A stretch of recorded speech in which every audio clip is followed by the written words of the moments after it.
Oh, hi. Oh, hello there. How are you? I am doing fantastic. How are you? I'm wonderful. How was your vacation? My vacation was well needed. I can imagine. So you went to Disneyland? Disneyland. Tell me about it. Oh my gosh, the weather was perfect. Like it was 73 degrees when we landed. We left straight from the airport to go straight to Disneyland. I saw your post on that. Oh, beautiful. I was so jealous. And I think the high of the entire day was like 74. Oh my God. So, and we got through all of the attractions. We got pictures with all of our favorite Marvel characters, and we got our Infinity Gauntlets. Yes. So, really stoked. That's awesome. And Oh then, my goodness. Yeah, so I tried to see as many ghostly things as I possibly could at Disneyland, and Oh yeah? nothing really happened. Nothing happened. But I think I can officially say that the Haunted Mansion automatically feels haunted when you walk inside. You just get that you're just like, feeling. okay, what are they pumping in here? Yeah, right? So yeah. But other than that, it was so much fun, and I highly suggest if you ever go to Disneyland, invest in the Max Pass. It is $15. What? Fast Pass and Photo Pass bundled. For $15. 15 whole doll hairs. So it sounds like they're not trying to rape you for your money over there. No, but it's also like super small. Yeah, well, of course. It's not like Disney World where it's like in a gigantic empire that has its own town. 4 more parks. Okay, yeah. Yeah, no, it's definitely not like that. But Guardians of the Galaxy ride was phenomenal. Oh my God, I can't wait till that opens in Hollywood Studios. Yeah, it's going to be great. Hollywood Studios is my favorite park, but It lacks. well, I mean, it's going to not be lacking soon. I know, you got Star Wars We got coming out. yeah, Star Wars, and then we got Guardians, and then Toy Story. Mm-hmm. So I mean, that's awesome, but like, it's gonna be busy. Oh yeah. I don't plan on going to Disney World for a while until everything dies down. Well, everybody will be in Disney, or like everybody will be in Hollywood Studios. So I think like the other parks Epcot shouldn't will be. completely Epcot fine. will be. Epcot will be like That's my a favorite desert. park. Anywhere where you love- can drink. Yo, the fact that I can walk through Epcot and spread out my arms and have space still, that is fantastic for Yes, me. Because exactly. personal space is amazing. So you know what? What are we going to talk about today? Possessions. Yes. Yeah, the demon kind. Ooh, Yeah. my favorite kind. I mean, I guess if I owned more things, maybe the other kind would be my favorite. But it would no, be. But this kind is not the fun kind. So It's not the fun kind, but it is fun to read about, fun to learn about. it's fun to learn about, fun to read about, but something that I would never ever want to have happen to me or a loved one because like that shit be scary and that shit can like potentially kill people. Yeah. Yeah, that's like terrifying shit you don't want to mess with. But I hear you have a story. What's your story? So Tell me. looking into possessions, Yes. decided to, look around, study some stuff, and I found a really cool story about the inspiration for the exorcism of Emily Rose. Oh my God, please tell me because that's exciting. Yes. So, basically, the story was based off of a young girl whose name was Anneliese Michel. Mm-hmm. She was born in Bavaria, Germany, in September of 1952. She began experiencing like convulsions and seizures and stuff when she was about 16 years of age. She had her first epileptic attack, and then that's when they decided to diagnose her with grand mal epilepsy. So by 1973, it was said by psychiatrists and stuff like that she was also suffering from depression and being suicidal because her epileptic episodes kept leaving her like hallucinating about devilish things, experiencing like hearing voices. Yeah. And she grew up in this really super Roman Catholic family.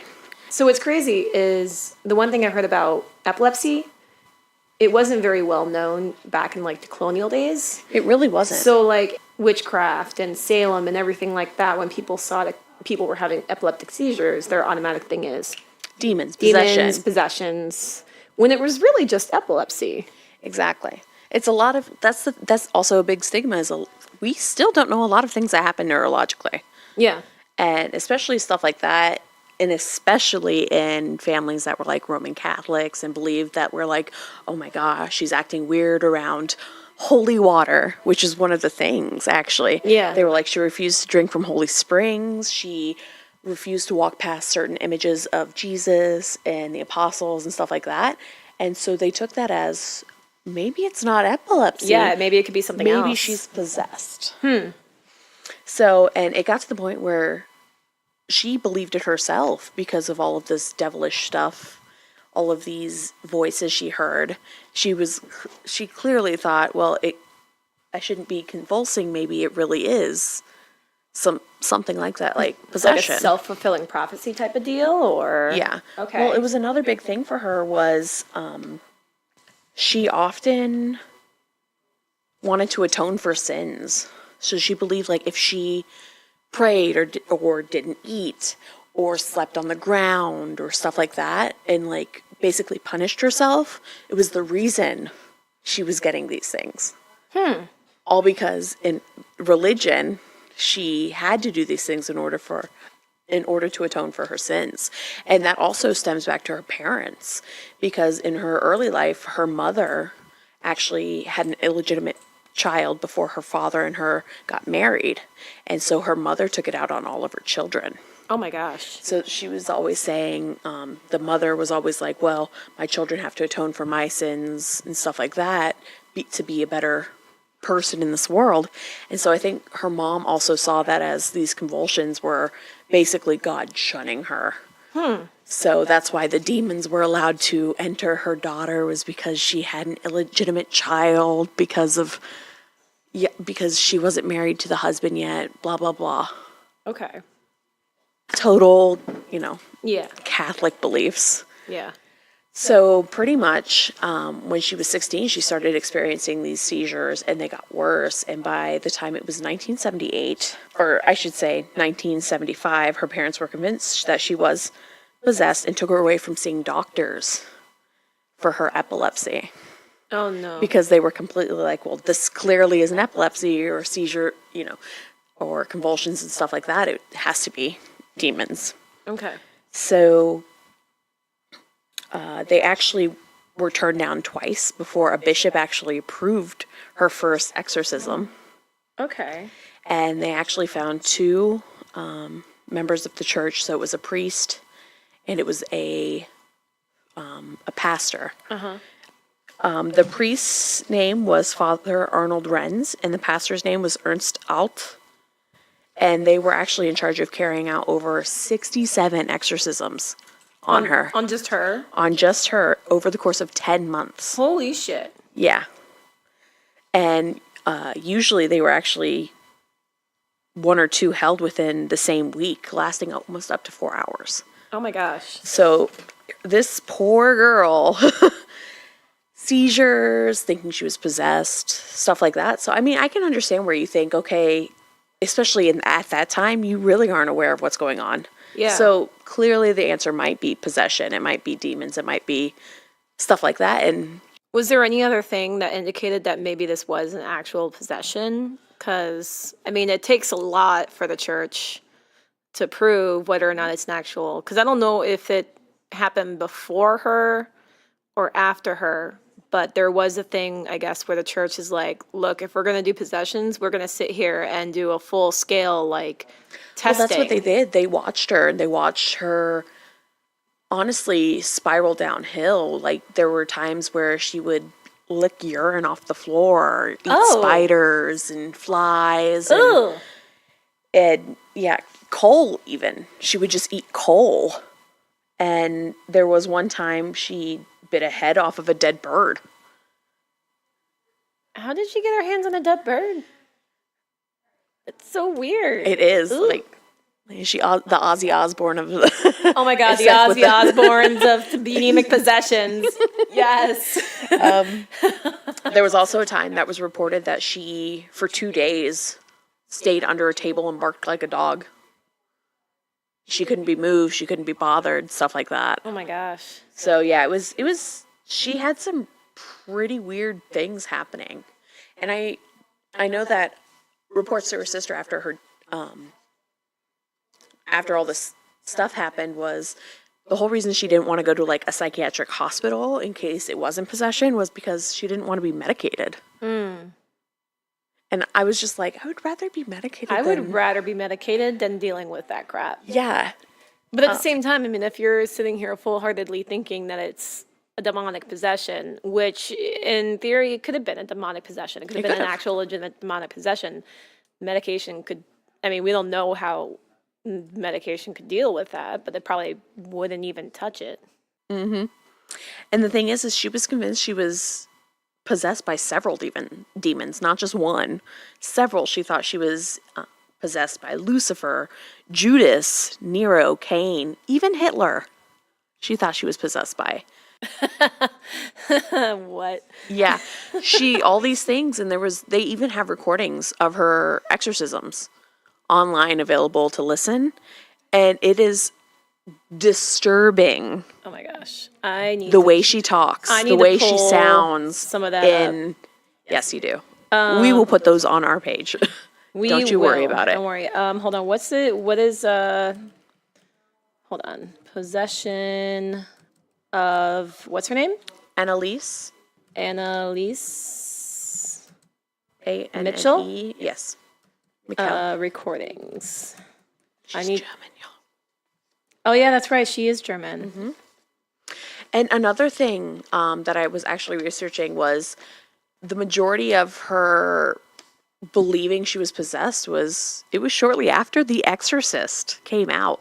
Oh my gosh. It was a huge phenomenon across all of Europe, across the world. Yeah. And there were so many reports of people going to psychiatrists saying, hey, I think I'm possessed because of X, Y, and Z, because of what they saw in the exorcism. And okay, hold on. I found this. So if you just do a search of possession of Annalise Michael recordings, it'll be like one of the first links. But there's also tons of pictures of how these exorcisms took a toll on her body. Yeah. She died in 1976 due to malnourishment and dehydration. And she had so many injuries because of these exorcisms, because when they went to go exorcise her, literally she would fall and she would injure her knees to the point where she couldn't walk anymore. I heard that she would do that constantly, so many times an hour that she broke her knees, right? Yes, she did. It was literally to the point where she did 600 genuflections obsessively during each session. Oh my 600 each session. Of falling to your knees. Of falling to her knees. Why? I mean, seriously, if someone's doing that, why don't you just stop them? But that's the thing. When it got to the point where she couldn't stand up or do these genuflections, her parents stood her up to let her fall and do them. Are you serious? Yes. And she I'd be like, child, stop. She ended up tearing her ligaments in her knees because of it. Oh my gosh. Okay, hold on a second. Let me. And not just one knee, but both. Because I mean, 600. That's crazy. Oh my God. And the thing is oh my God, that was terrifying. Yes. Do not listen to that in the dead of night, because she was like, she would growl. Yeah. She was growling. And it sounded like there were multiple voices in there too, not just hers, but multiple different voices coming out of her mouth. Oh. And that's my thing. If you have to undergo 67 exorcisms within 10 months, 600 genuflections, just tearing up your knees each. Oh, Jesus. Exorcism. That poor girl. Yeah. And it was actually, there were no doctors present during any of these. So when she actually died because of the malnutrition and dehydration, she says she did it because if she starved herself, she starved the demons. Yeah. She died weighing a total of 68 pounds. What? 68 pounds. Because of how... And how old was she again? When she died, she was 22. 22, weighing at 68 pounds. Jesus. And during her autopsy, they actually determined that, if they fed her, she would still have been alive. Well, yeah. Mm-hmm. All they had to do was like force feed her, put a tube down her throat or something. Mm-hmm. Oh my gosh. And another thing is that her parents, going back to her mother, having an illegitimate child before having her 4 other children with her father. Mm-hmm. Basically, her mother took charge of all these exorcisms because she felt, okay, these are my sins. She's being the one paying for them. Yeah. God is not. The demons are possessing her, sort of thing. Because of all of this and because she died, her and her husband, as well as the 2 priests, were actually convicted of murder because of it. And they all got 6 months in prison and 3 years probation for negligent homicide. Oh my gosh. They exhumed Annalise's body only 2 years after she was buried because because a nun had a dream about Annalise, Okay. saying that her body wasn't done yet. They exhumed her. Like not done or just like not decomposing or Not decomposing. Not decomposing. Oh my goodness. So when they did she was decomposing, just not at a quicker rate because she didn't have much of anything on her. I was gonna say. Yeah. Oh my gosh, that's. But insane. she was also buried in a cemetery where only illegitimate children and suicides were buried in Germany. Wow. So they didn't even get to bury her in a proper area Like her because family plot or anything. Yeah, because they didn't want a demon on their plot, basically. Oh jeez. Yeah. So, yeah, those are some fun tidbits about Annalise Michel. Annalise Michel, and that's Michel. Yes. German, the way we say it in German is Michel. Yeah. But yeah. So, like I said, I mean, the questions I had while researching this as well was the doctor said that years after this happened, it could have been schizophrenia. It could have been, yeah. Those are very similar traits to people who have schizophrenia because when you get seizures and convulsions, schizophrenia is not that far off. No, and I think from last time I heard too with schizophrenia, there's actually like something within the frontal lobe that ignites that literally is in charge of like voice or whatever, but it actually like an audio sensory, but it actually like legit makes you hear voices. Yeah. Like to them it's real because it's actually happening in their brain. Their brain is making that happen. So they're actually hearing voices. That must be absolutely terrifying to be like, is this like, am I hearing a spirit? Am I hearing a ghost? Am I hearing a demon? Or is this all in my head? Is this schizophrenia? Like, that must be absolutely terrifying because my ass would be like, oh shit, I'm possessed because of the crap that I believe in. But, oh my gosh. All right, so I decided to, on the possession level, I wanted to see if there were any crimes or anything that was claimed to be by demonic possession or anything of that nature. So I came across something called The Devil Made Me Do It. This is the first trial in America where the defense attempted to prove the innocence of a man named Arnie Cheyenne Johnson due to demonic possession. The story is what inspired the film The Devil in Connecticut and The Conjuring 3. I haven't seen The Devil in Connecticut, but I have seen the Conjuring series, and I love the Conjuring series. Gets me good. So it all started, and I'm going to butcher this name, so I apologize ahead of time. So it all started when the Glatzels moved into a home in Brookfield, Connecticut, which is not that far away from where I grew up in East Granby. Yeah. So after a month, the mother, Julie Glatzel, reported that her youngest son, at 11 years old, David, had suddenly and inexplicably fallen down rather forcefully onto the bed as if he's been shoved. So when questioned about the occurrence later, David told his mother that he had in fact been pushed by what he described as an old man with burnt-looking skin and who had pointed a finger at him and growled the word "beware" before throwing him into the bed.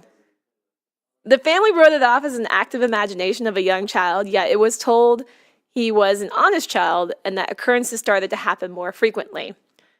Here's the thing. If Emma ever came into my room saying that there was a large man that with burnt-looking skin and threw her against the bed, I would believe her in a heartbeat. Yeah. Because I don't understand how someone could just make that up.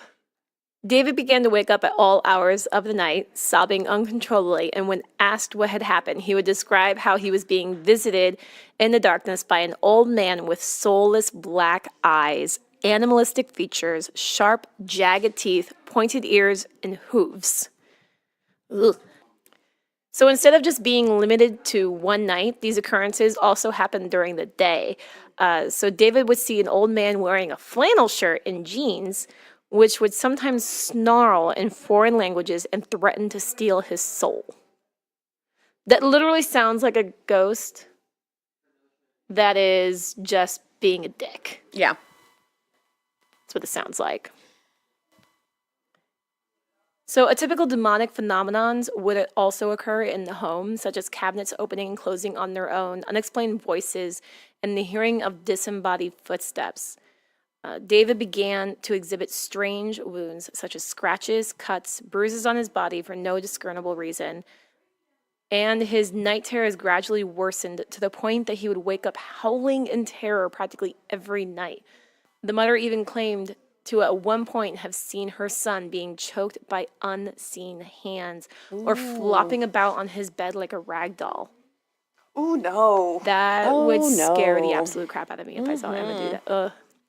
So no, thank you, ghost. Yeah, no, thank you, ghost. Go away. So they enlisted the help of a priest from St. Joseph's Roman Catholic Church in Brookfield who did a cleansing of the house. However, apparently it didn't seem to work. So the family pleaded for help, and that's when the church referred them to the famous Ed and Lorraine Warren, who were famous demonologists. Yes. And as we all know, Lorraine Warren did pass away within recent weeks. I'm sure she is very excited to finally be back with Ed. So I know that I was happy for her to hear that. Not happy the fact that she died, but happy the fact that they're reunited again. Now they've been reunited. So that's. Oh, I wonder what they're going to do from the other side. Hopefully nothing but good things. I really hope that they're, I would not be surprised if they're continuing their work on the other side and being like, oh, now that we're here, let's see what we can do to help these. Yeah. Let's just get this stuff verified. Let's just gather up the ghostesses here and be like, yo, we're just going to step in here and be like, you need to stop being a dick. I'm going to tap you on the shoulder and be like, can you come over here? Can you just talk over here in the corner for a second? Stop being You see that doll over there? Yeah. Don't go in it. Oh my gosh. Which reminds me of Robert the Doll. Have you heard of Robert the Doll? Yes. We'll talk about that at some other time. Dolls just scare me in general. I don't know what it is. Freak me the fuck out. So when the Warrens arrived, the occurrences became more frequent and violent. So he began to have sudden seizures and fits of convulsions that required him to be restrained at times. He also would occasionally snarl, hiss, spit at people, and it got to the point where one person was always awake as David slept in case he should experience one of his bizarre tantrums or seizures. Again, with the seizures. Again. Oof. Is that, frontal lobe thing, man. I'm not a neurologist, so I wouldn't know. The boy was also known to suddenly begin quoting passages from the Bible and Milton's Paradise Lost, or speaking in voices that were not his own. It was even reported that he would speak passages in Latin, a language in which he had no experience. An 11-year-old boy talking in Latin. Well, that's in the recording for Annalise. There's multiple versions of her recordings, and one of them is she's speaking a language she does not know. She does not speak. Yeah, so that's definitely a sign right there. So Lorraine Warren would later report that on at least one occasion she had seen a strange black mist congeal next to David. The boy also continued to reportedly complain of being hit, shoved, or choked by unseen hands. So after some time of these escalating bizarre events, the Warrens came to the conclusion that there was a malevolent presence in the house. No shit. Oh, what are you talking about? That's just grandma. Yeah, this is No, it's it's fine. just grandma, just being silly. No, It's just, This is. Let's not. No, this is something that was serious, and I don't want to sit here and Yeah. because we're talking about demonic possessions and everything. The last thing I want to do is sit here and taunt it, and then True. things, and True. no. So it was around that time that the Glatzels' 26-year-old daughter, Deborah, implored her fiance, Arnie Cheyenne Johnson, to move in with them in order to make them feel safer. So in light of what they saw as demonic possession, the Warrens went about conducting a series of exorcisms in an effort to rid the boy of whatever malignant entities were residing within him, which just so happened to be around 43 demons. Supposedly residing within the boy. 43. No. During the Warrens' exorcism, David would growl, snick, kick, spit, and scratch like a madman. And apparently they didn't seem to have any effect, and the evil presence within David garnered the nicknames of the Beast and the Master. The Warrens and the family contacted Brookfield Police in October of 1980 to report that they felt the situation was becoming dangerous and that the boy posed a potential threat. But at the time, they were largely ignored. Yeah. Which is but what? I'm sorry, but what are the police going to do? Yeah. So Debbie's fiance, Arnie, was becoming exhausted by the horrible ordeal and started taunting the demons that was tormenting David. He said to have shouted at them on several occasions and have challenged and commanded them to enter him instead. Johnson was reported to have repeatedly said on numerous occasions, "Come into me, leave the little lad alone." During one of these times, he became terrified when he claimed to have seen something or to have seen the demons and even made eye contact with them as he looked into David's eyes. Okay, well that's one thing you don't do. You don't invite them in. No. No. You're not being a hero, man. You're being an idiot. Exactly. Ooh. No. And the thing is that the Warrens strictly warned him not to do that. The Warrens are like, Are you stupid? What? Don't do this. Yes, he You're is. just gonna make matters worse. No. Oof. So, not long after, Johnson crashed his car into a tree. And though he was unharmed in the accident, he would later claim that the demons had taken control of him and caused him to crash. Well, genius, maybe you should have listened to the experts. Just a little bit. I literally said that in my notes, in caps, should have listened to the experts. Oy. So in 1980, David's parents sought help from a psychiatrist. However, they were told that he was normal and only had a minor learning disability. So regardless, they enrolled him for school for disturbed children, hoping it would cure him. So in the meantime, David's sister, and Arnie Johnson moved out of the house to live in an apartment near Brookfield Pet Motel, and that's where Debbie had gotten a job as a dog groomer. The manager and owner of the pet motel, as well as the landlord of the apartment, was Alan Bono, who had become friends with the couple. And so in the ensuing weeks, Debbie Glatzel became increasingly concerned as Johnson started to display strange and uncharacteristic behavior. So the normally polite and even-tempered Johnson would become highly irritated at the smallest things and would suddenly go into bizarre trances during which he would growl, snarl, convulse, and which he claimed to have no memory of. During several of these episodes, he would shout in despair that he could see the beast staring at him. after which he would once again claimed he could no longer remember any such a thing happening. So these weird trances became more frequent and his behavior more erratic until Debbie started to fear that perhaps her fiancé had been possessed by the same demons that had been inhabiting her brother, despite the fact that none of the Johnsons' co-workers reported anything out of the ordinary. So his co-workers are like, what are you talking about? He's fine. But Debbie's fiancé is like, or Debbie is like, no. No, something's off. No, something's wrong.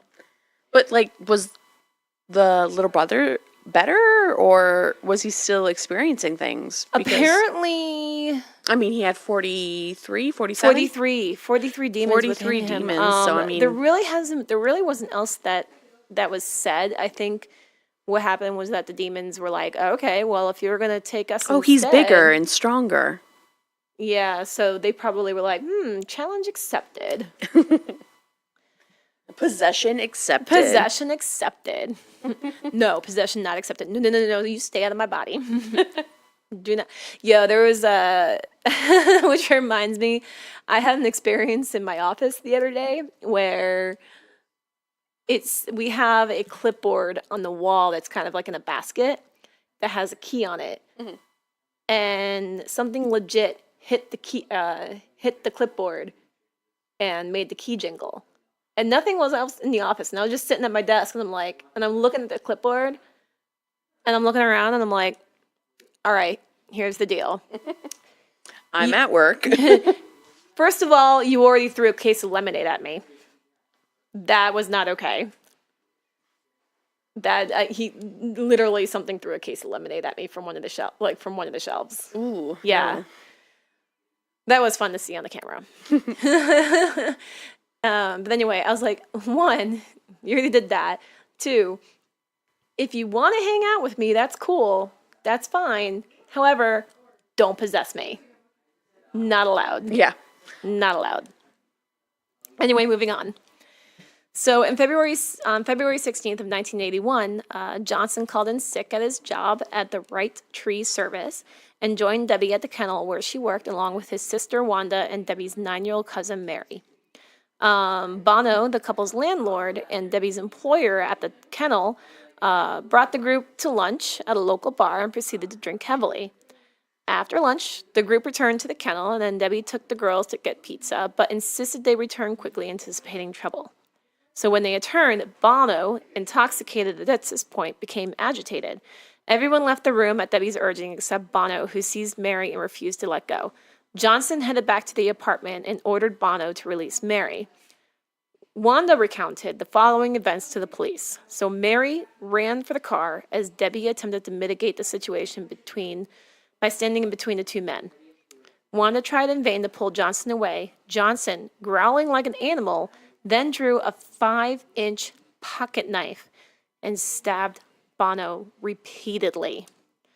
Bono died several hours later, and so according to Johnson's lawyer, Bono had suffered 4 to 5 tremendous wounds, mostly to his chest, and one that stretched from his stomach to the base of his heart. Ooh. No. So Johnson was discovered about 2 miles away from the site of the murder and was held at the Bridgeport Correctional Center on the bail of $125,000. So when Johnson was arrested, he claimed that he had no memory of the incident. And so this case itself was already exceptional because apparently it was the first murder after a 193-year streak. So like there was a 193-year streak where nobody murdered each other in Bridgeport, which is like, yay! That's phenomenal. Good job. It's been how many hours since our last murder here in Florida? We can't even go past 30 minutes, apparently. It's like, damn it, bring that clock back to 0. But anyway, they went 193 years without killing anybody. What a time to be alive. Right. I mean, maybe not so much. Possessions seem to happen a lot more back then. They do. Than they do now. Well, the reason why is because the Catholic Church, in order to actually get permission to do an exorcism, they have a lot of strict rules in place now. And I think a lot of it is because of Annalise, too. Because the church wants to make sure it's an actual possession. They don't want to sit here and just go in when this person actually needs medical help. Oh, they're just depressed, or Yeah, they just want to make sure it's an actual demonic possession. So there's a lot of testing, and even though there's a lot of requests to the Pope and to the main church and everything like that, it's like, hey, I need help, I need a whatever. Maybe like only 1 or 2% of that is actually demonic possessions, where they'll actually send a priest out and do that. So that's probably why we don't hear about it so much anymore, is because a lot of times they're like, no, this person actually needs legitimate help, medical help. They're not actually possessed. And I also feel like that's more prominent in like Western societies as well. It's like, because I feel like if you read articles or get information from countries that maybe don't have that kind of church impact, Yeah. there's a lot more happening. Oh, yeah. Because I think I read something about somewhere in Africa, which of course could be anywhere in Africa. So really, what am I talking about? But there's lots of like demonic and stuff happening out there with exorcisms. So I feel like, who knows? Maybe they are targeting people that are maybe poorer as well. More or like weak in health. weakened in health, probably. Also weakened in mental state as well. Yeah. Because if you're not strong in your resolve of, either faith or whatever faith that may be, or just in general, like, I think you're probably just more open to that. That's why they say, even though you should never play with the Ouija board anyway, that's why they always say that if you do decide to play the Ouija board, don't ever play it while you are in a vulnerable state, because you're literally just leaving yourself open to whatever possibility. Oof. Yeah. So don't ever do that. So a mere day after the murder, Lorraine Warren made a claim to the Bridgeport police that Johnson had been possessed by demons when the murder was committed, and that David Glatzel had said he had seen the demons go from him into Johnson's body. So this fueled the family's claim, saying that the murder had been the devil's work, and that the beast had transferred to Johnson's body during the exorcisms when he had taunted them to do so. So these claims of demonic possessions and murder in a quiet town drove the media into a frenzy. I believe it. Right? So the story was covered extensively in various outlets. Johnson's lawyer, Martin Manella, utilized the stance of demonic possession. So this is the first, and I want to say one of the only cases in America where demonic possession was actually utilized as defense. Dang. Yeah. So to research this case, Martin had actually flown to England to speak with lawyers who had been involved in two similar cases, though neither went to actual trial. He planned to fly in exorcism specialists from Europe and threatened to subpoena the priests who oversaw David Glatzel's exorcism if they did not cooperate with the defense. So the trial took place in Connecticut's Superior Court in Danbury, beginning on October 28th of 1981. Manila attempted to submit a plea of not guilty by virtue of possession, but the presiding judge, Robert Callahan, promptly rejected this defense. Callahan argued that no such defense could ever exist in the court of law due to the lack of evidence that it would be irrelevant and unscientific to allow related testimony. The defense chose to imply that Johnson acted in self-defense. Because of this, the jury was not legally allowed to consider demonic possession as a viable explanation for the murder. The jury deliberated for 15 hours over 3 days before convicting Johnson on November 24th of 1981 of first-degree manslaughter. He was sentenced to 10 to 20 years in prison, though he only served 5. Wow. Still a longer sentence than Brock Turner. Yeah. Sorry. Way to keep it real. Sorry. Do not be sorry for that. So the incident led to the creation of a made-for-TV movie called The Demon Murder Case on NBC, and a major motion picture, the production of which was stalled due to internal conflicts, which I'm not entirely sure what those conflicts were. In 1983, Gerald Brittle, with the assistance of Lorraine Warren, published a book about the incident entitled "The Devil in Connecticut." Lorraine Warren has stated that the profits from the book were shared with the family. Sources confirmed that $2,000 was paid to the family by the book publisher. Upon the book's republication in 2006 by iUniverse, David Glatzel and his brother Carl Glatzel Jr. sued the authors and book publishers for violating their right to privacy and intentional affliction of emotional distress. Carl also claimed that the book alleged he committed criminal and abusive acts against his family and others.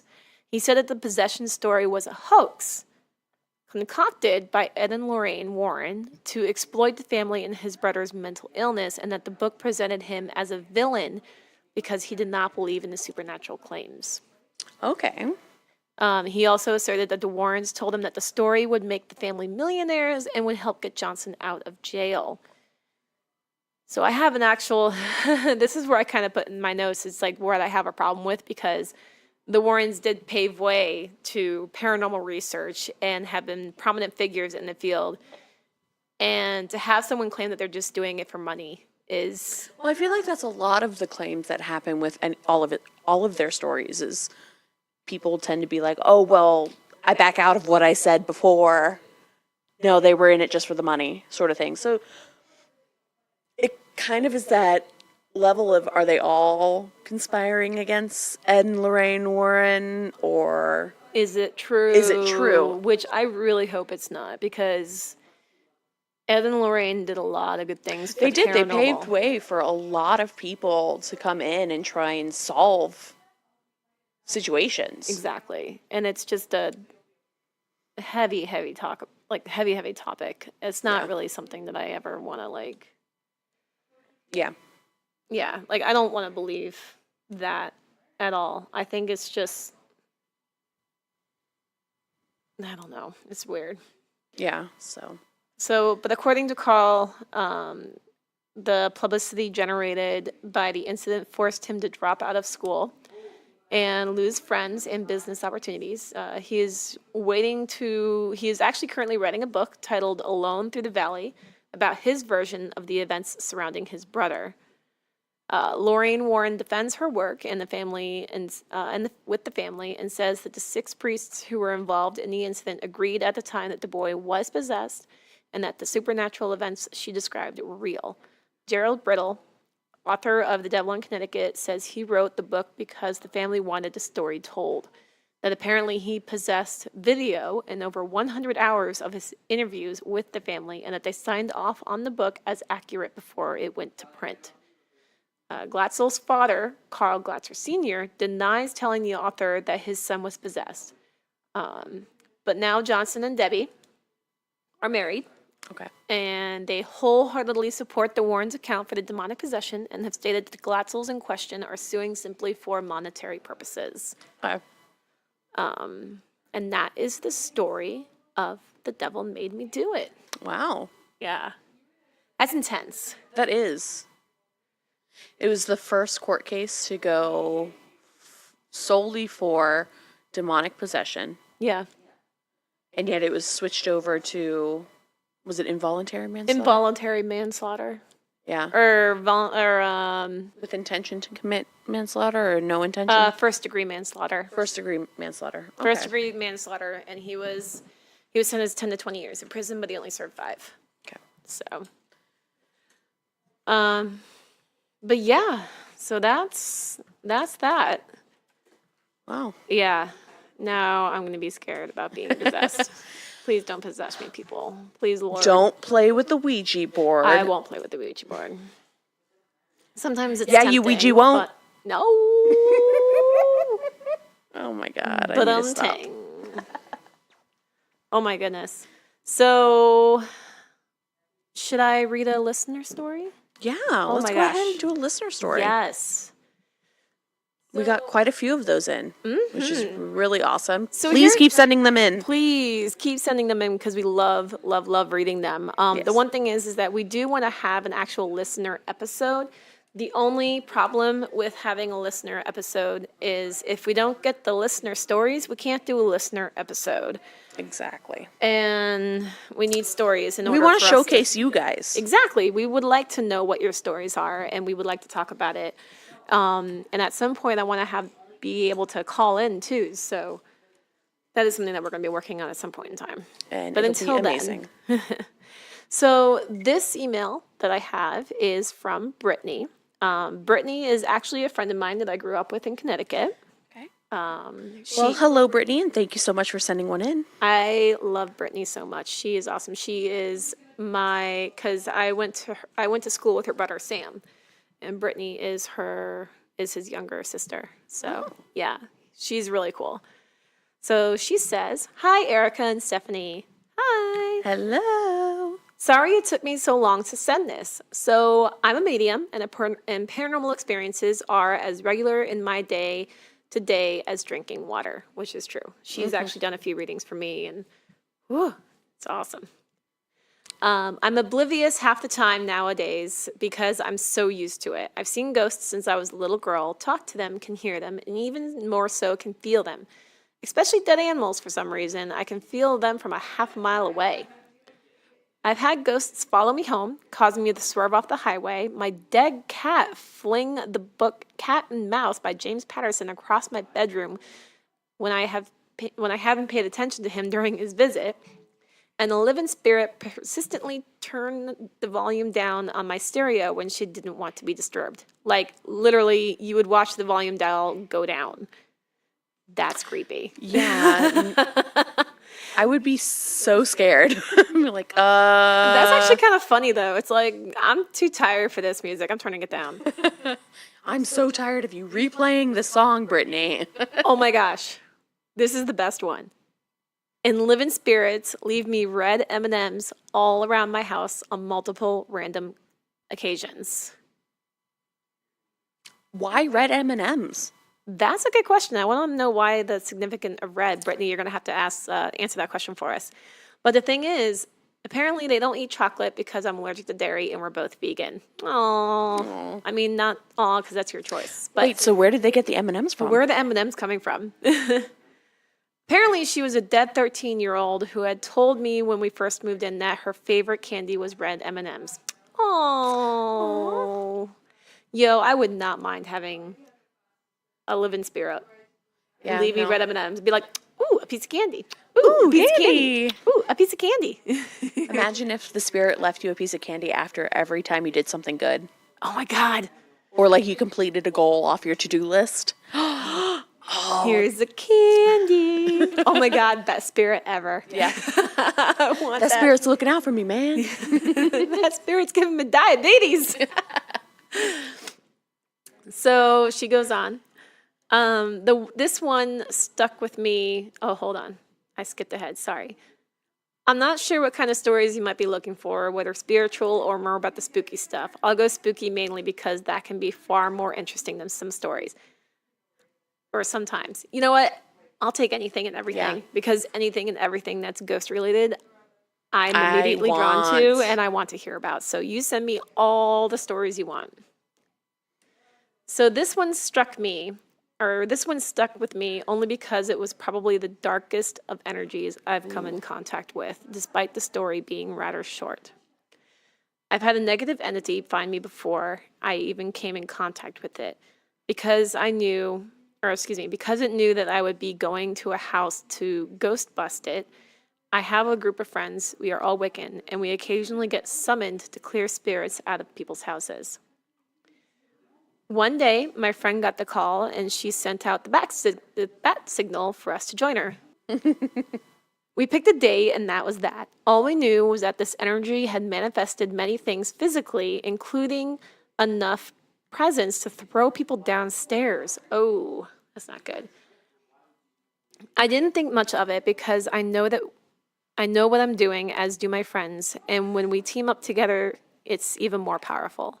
However, all in caps. However, I was unpleasantly surprised to find out that the spirits will come find you if they are that pissed off. And this one knew exactly who we all were and decided to come visit us the night before we went there.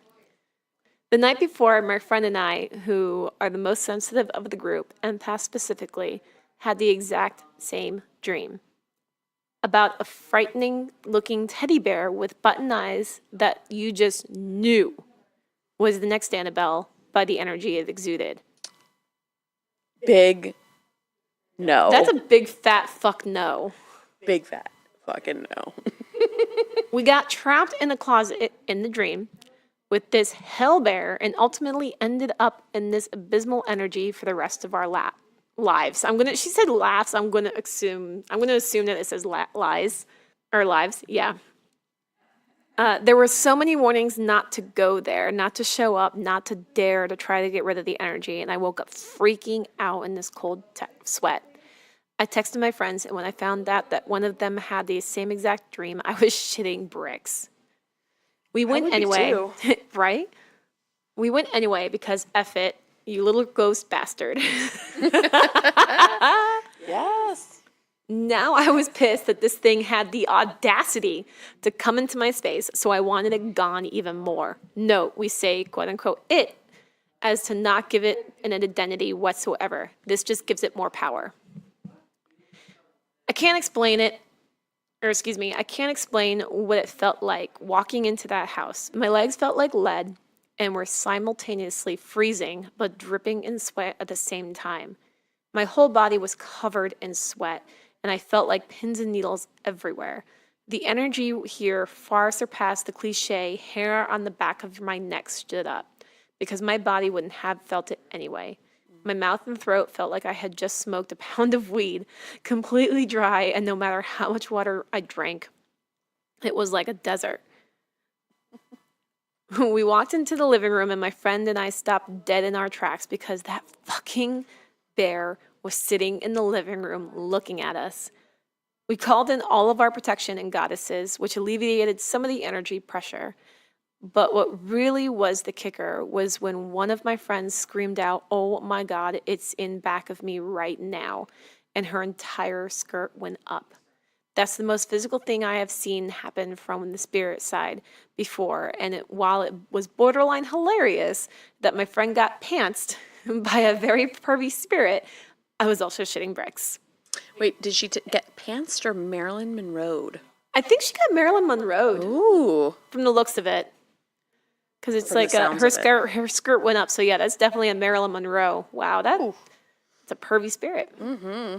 Needless to say, we moved very quickly through the house. And the deeper we went, the more it felt like it trudging through the mud. It was thicker and thicker and thicker. But as soon as we cornered it into one room, it was like the gods came with a giant energy, pinned and popped the bubble. It felt so different. We got a report back a week later that the first time in 30 years that they had been haunted by this ghost, they all slept through the night without being disturbed or any injuries during waking hours. Ooh. 30 years? 30? 30. Nah, I would have burned that house down. I wouldn't have gone 3 months. Yeah. Ooh. So continues, she says, pretty intense, but a fond memory in a weird way. LOL. I've got plenty of cool spiritual experiences that have happened, so if you'd like to hear anything, please don't hesitate to reach out. I want to hear all the things. All of the things, please, Brittany. Hope this is somewhat what you're looking for. Brittany. This is everything. This is everything that we were looking for and more. Yes. Everything. And this is the exact kind of thing that I love reading. That is, yo, I do not do well with creepy. Again, I don't do well with creepy dolls. All right. Oh my God. How can I forget? We need to do a shout out to somebody. Yes, we do. Because we got our first Patreon donor. Woo! And I am super excited. I saw this and I was like, oh! And our amazing first Patreon donor is Sarah Roberts. Thank you, Sarah. Thank you. Thank you. We love you so much.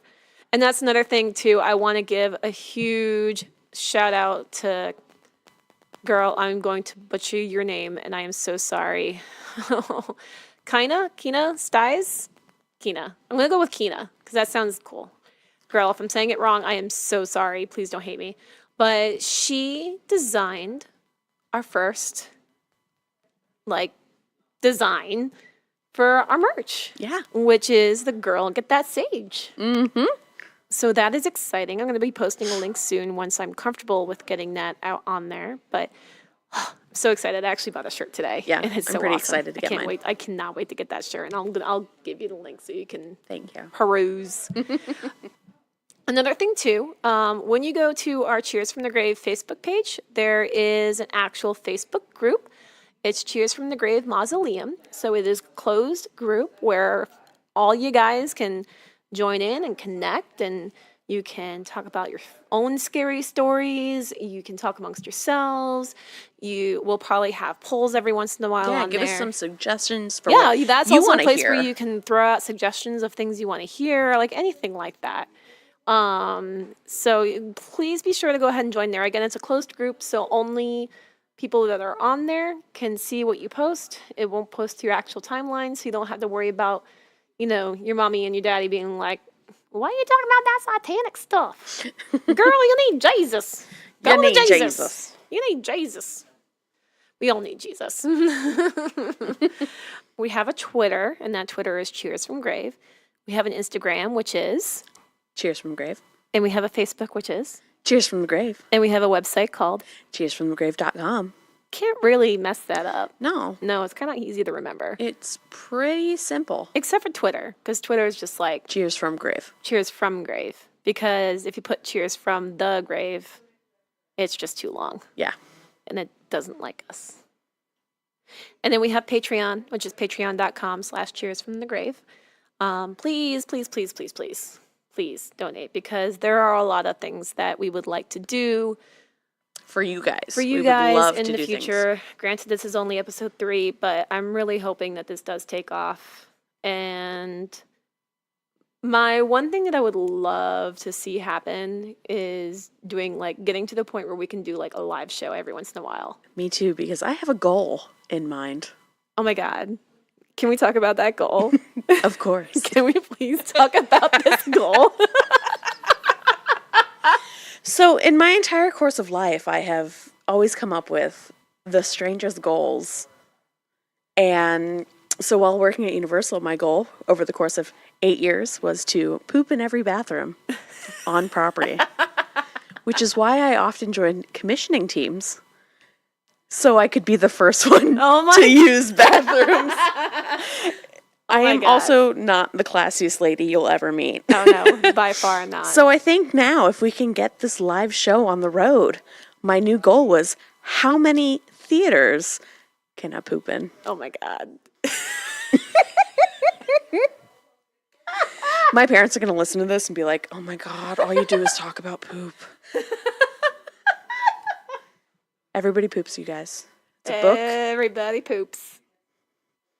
It's good for you. Do you hear that, Kyle? Everybody poops. Everybody poops. Kyle's just ignoring us. I think he's gotten to the point where he just is tuning us out. Probably. Yeah, he's tuning us out. He's probably not even listening to us anymore. He probably has music going on in his headphones. He's just like, I'm just not. He's like, I'm just here to hit the record button. I'm just here to hit the record button and make you guys and sound edit good. this. But seriously, though, like, if we do get enough donations and everything, and this does take off, and we do somehow get, like, a good, solid, like, fan base and following, that would be an awesome goal to have. That would be fantastic. It would be a fantastic goal. Another thing that can help with this as well is word of mouth. Yeah, share. Share it. Share it on your Facebook. Share it on your Twitter. Share it on MySpace if that's still around. Yeah. Like, I mean, share it with Tom. I mean, Tom's everybody's friend. Tom is everybody's friend. Tom is everybody's friend. Is he on your top 8? Because if not, he was for like be. maybe a day, and then I got more friends, and I'm like, I'm just gonna scoot you down just a couple, just a little bit. But no, seriously, word of mouth is absolutely fantastic, and it will help us tremendously. Yes, we would love it. It would be amazing. I would love to walk down the street, which is not going to happen, let's be real. I would love to go somewhere and hear someone talking about Cheers from the Grave. Oh my God, that would be amazing. I would literally be like, girl, get that sage. Girl, get that sage. I'm obsessed with it. I'm obsessed I'm with glad the girl, that you're get that obsessed sage. with Yeah, kind of was when she messaged me the other day after listening to the podcast. She's just like, girl, I heard that quote and that needs to be a merch. And I'm like, I can't design worth a shit. And she's like, well, I can. I'm like, awesome. Can you please do it? And I'll throw money your way because I will totally pay you for your time. And so she did it, and I paid her for her time. And it was amazing. And then, I'm so excited. Thank you again, Kina. Kina. I'm going to say Kina. Kina. Oh my God, girl, you're going to hate me so much for it. I'm so sorry. Once we figure it out, we'll edit it. So, Kina. She is, by the way, the host of Historical AF podcast. She and her counterpart Ashley are absolutely phenomenal at what they do. If you like historical nuggets of pieces of information you never knew you needed. I listen to it at work. Do you really? I legit listen to it at work. Aren't they awesome? Love it. I love those two amazing. so much. They had me laughing my ass off when they were talking about something with boots. I can't remember what it was. It's like something with boots, and I was just laughing like a maniac in my car. It was amazing.